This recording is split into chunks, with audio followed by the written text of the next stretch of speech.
Hello everyone, आपका teacher helping hand channel में स्वागत है।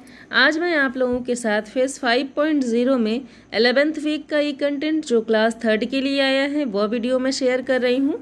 इसके पहले के सभी क्लासेस की वीडियो मेरे चैनल पर अवेलेबल हैं। आपने अभी तक नहीं देखा तो आप ज़रूर देख लें और अपने ई पाठशाला के रजिस्टर को मेनटेन कर लें, साथ ही साथ शिक्षक डायरी को भी मेनटेन कर लें। तो देखिए, जब हमारा ये फेस 5.0 स्टार्ट हुआ था तो हम लोगों को 10 कॉलम्स बनाने होते थे, लेकिन अब हम लोग क्या कर रहे हैं, हमारा विद्यालय खुल चुका है और हम लोग अपने शिक्षक डायरी में सारा कुछ मैटर लिख रहे हैं। अपना जिस तरह से हम लोग कक्षा शिक्षण कर रहे हैं वो सारा कुछ हम अपने शिक्षक डायरी में लिख रहे हैं।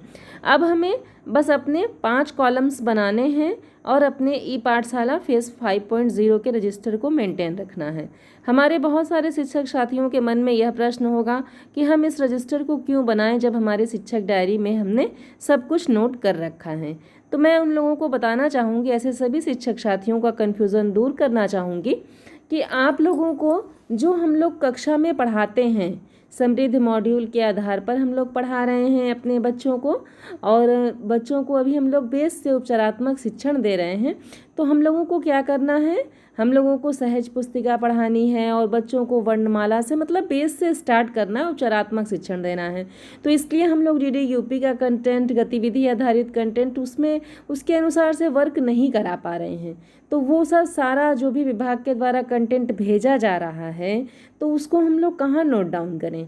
तो उसके लिए हम लोगों को 5.0 के रजिस्टर में सब कुछ नोट डाउन करना है और अपने शिक्षक डायरी में समृद्ध मॉड्यूल और उपचारात्मक शिक्षण के अनुसार से अपनी शिक्षक डायरी भरनी है। मेरे चैनल पर आपको शिक्षक डायरी भी मिल जाएगी समृद्ध मॉड्यूल के हिसाब से, और ई पाठशाला फेस 5.0 का रजिस्टर भी। अन्य बहुत बिल्कुल भी परेशान होने की आवश्यकता नहीं है। मैं बहुत साधारण तरीके से शिक्षक डायरी भरती हूँ। हमारी शिक्षक डायरी ऐसी होनी चाहिए जिसमें हमने क्या भरा है ये हमें पूरी तरह से जानकारी होनी चाहिए कि मैंने इसमें क्या भरा है, और उसमें जो भी हम वर्क लिखें वो हम अपनी कक्षा में ज़रूर से करा सकें। और अगर इन केस है हम नहीं कराए हैं उसे, तो हमें जानकारी तो ज़रूर होनी चाहिए कि हमने अपनी शिक्षक डायरी में क्या लिखा है। इसीलिए जब भी मैं आप लोगों के साथ शिक्षक डायरी का वीडियो शेयर करती हूँ तो कभी भी मैं स्क्रीन रिकॉर्ड करके बस आप लोगों को दिखाती नहीं हूँ। हमारे बहुत सारे ऐसे शिक्षक साथी हैं जो चाहते हैं कि बस PDF प्रोवाइड करा दीजिए या फिर कहीं से भी देख करके जल्दी जल्दी लिख लें। तो इस तरह से वो बात नहीं हो पाती है क्लियर, हमारे शिक्षक साथियों को क्लियर नहीं हो पाता है कि हाँ उसमें क्या लिखा है, हमें करना क्या है। बस जिस तरह से लिखा है वो अपनी शिक्षक डायरी में उतार लेते हैं और उसके बाद जब अधिकारियों का निरीक्षण होगा तब परेशानी का सामना करना पड़ेगा। तो इसलिए जब भी आप अपने शिक्षक डायरी भरिए, कहीं से भी देख करके, किसी भी शिक्षक साथी की मदद ले करके, तो आप पहले उसको समझिए कि आपने उसमें क्या भरा है और उसके अनुसार से अपने कक्षा में वर्क कराइएगा और वही अपनी शिक्षक डायरी में भरिएगा। तो ये तो शिक्षक डायरी की बात हो गई। अब 5.0 के रजिस्टर में हम लोगों को जो DDUP पर कंटेंट आता है, गतिविधि आधारित कंटेंट जो आता है विभाग के द्वारा, जो हमारी रीड अलोंग ऐप पे कहानियाँ आ रही हैं, वो सब हम इस रजिस्टर में लिखेंगे। तो यहाँ पर देखिए, आपको सिर्फ 5 कॉलम बनाने हैं, अन्य किसी भी कॉलम को बनाने की कोई भी आवश्यकता नहीं है।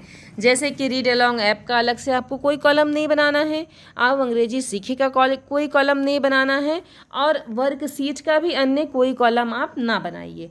वर्कशीट इसलिए मैंने स्किप कर दिया क्योंकि वर्कशीट अभी तक हम लोगों को विभाग के द्वारा प्रोवाइड नहीं कराई गई है।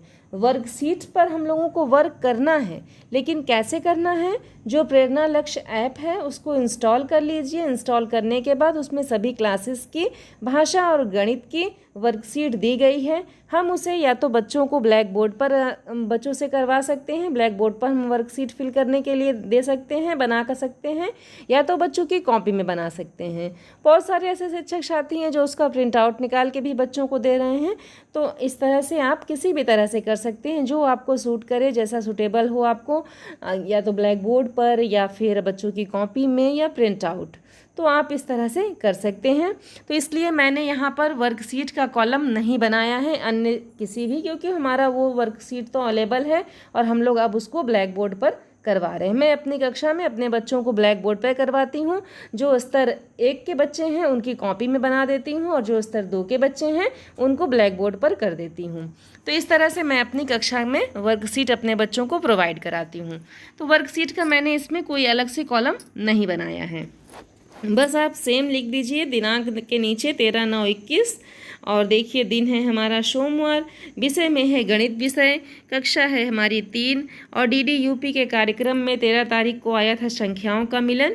गतिविधि आधारित कार्यक्रम में हमारी पहली गतिविधि है हिंदी विषय की 2 अक्षर वाले शब्द और गणित में है संख्या पैटर्न। तो ये हमारी 2 गतिविधियाँ हो गई हिंदी और गणित की। अब देखिए रीड अलोंग ऐप की कहानी है छुपन छुपाई, वो भी मैंने यहाँ पर लिख दिया। आओ अंग्रेजी सीखे में एपिसोड है हमारा 82। तो इस तरह से हम गतिविधि आधारित कार्यक्रम में सब कुछ लिख सकते हैं। एक्स्ट्रा कॉलम बनाने की तो कोई आवश्यकता ही नहीं है। तो आप बिल्कुल भी ना परेशान हो, बस यही 5 कॉलम बना लें, ये हमारा इनफ है। अब देखिए हम आते हैं 14/9/21 दिन अपने मंगलवार पर। मंगलवार को हिंदी विषय के अंतर्गत कक्षा 3 के लिए पाठ आया था चांद का कुर्ता। बाकी मंगलवार में हम लोग गतिविधियों की कराएंगे पुनरावृत्ति और रीड अलोंग ऐप की एक कहानी का चयन मैंने किया है, शेर का हौदा। आओ अंग्रेजी सीखे में एपिसोड है हमारा 83। तो ये हमारा मंगलवार का कंटेंट हो गया। अब हम आते हैं बुधवार की कंटेंट पर। तो देखिए 15/9/21 दिन है हमारा बुधवार। बुधवार को हिंदी विषय के अंतर्गत कक्षा 3 के लिए पाठ आया है सीख और हिंदी की ही गतिविधि है 3 अक्षर वाले शब्द। गणित की गतिविधि वही सेम है संख्या पैटर्न की। आओ अंग्रेजी सीखे में एपिसोड है हमारा 83। तो ये हमारा 15/9/21 दिन बुधवार का कंटेंट था। अब हम आते हैं देखिए 16/9/21 दिन बृहस्पतिवार के कंटेंट पर। सेम इस तरह से हम लोगों को लिखना है। तो इसमें भी सेम हिंदी विषय का ही कार्यक्रम आया है कक्षा 3 के लिए। DDUP के कार्यक्रम में पाठ है हमारा घुमक्कड़ तारक। गतिविधि आधारित कार्यक्रम में गतिविधियों की कराएंगे पुनरावृत्ति। बाकी रीड अलोंग ऐप पर अपने बच्चों को कहानी पढ़ाएंगे, तारों के नीचे तारा। आओ अंग्रेजी सीखे में एपिसोड है हमारा 84।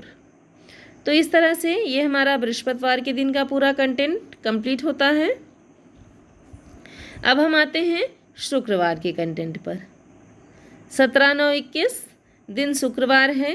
शुक्रवार को कक्षा 3 के लिए हमारा परिवेश के अंतर्गत कार्यक्रम आया है स्वच्छ रहें स्वस्थ रहें। हिंदी में गतिविधि आधारित कार्यक्रम है बड़ा की मात्रा के शब्द और गणित में सेम फिर से हमारा संख्या पैटर्न ही है। ये पूरे सप्ताह हमारा चला है कक्षा 3 में। तो आओ अंग्रेजी सीखे में एपिसोड है हमारा 85। तो अब हम आते हैं अपने शनिवार के कंटेंट पर। तो यहाँ देखिए ये हमारा 18/9/21 है, दिन हमारा शनिवार है। शनिवार को कक्षा 3 के लिए DDUP पर 2 कार्यक्रम प्रसारित हुए हैं। दोनों कार्यक्रम इंग्लिश विषय के अंतर्गत हैं। तो पहला कार्यक्रम हमारा है अर्ली टू बेड और दूसरा कार्यक्रम है टी पॉट। तो ये दोनों हमारे DDUP के कार्यक्रम हैं। बाकी जो गतिविधियाँ हमारी शुक्रवार को आई थी उन्हीं गतिविधियों की हम लोग पुनरावृत्ति कराएंगे। शनिवार का दिन है तो अपने बच्चों को क्विज़ में प्रतिभाग कराएंगे। क्विज़ का लिंक अब हम लोगों को सैटरडे को दिया जाता है और वो नेक्स्ट फ्राइडे तक लिंक ओपन रहती है। आप सैटरडे से लेकर के फ्राइडे तक, मतलब अगले सैटरडे जो नेक्स्ट सैटरडे हमारा आएगा उसके पहले तक आप अपने बच्चों को पूरे 1 सप्ताह अपने बच्चों को क्विज़ में प्रतिभाग करा सकते हैं। तो ये तो हो गई क्विज़ की बातें। बाकी रीड अलोंग ऐप पर कहानी है आमने सामने। आओ अंग्रेजी सीखे में एपिसोड है हमारा 86।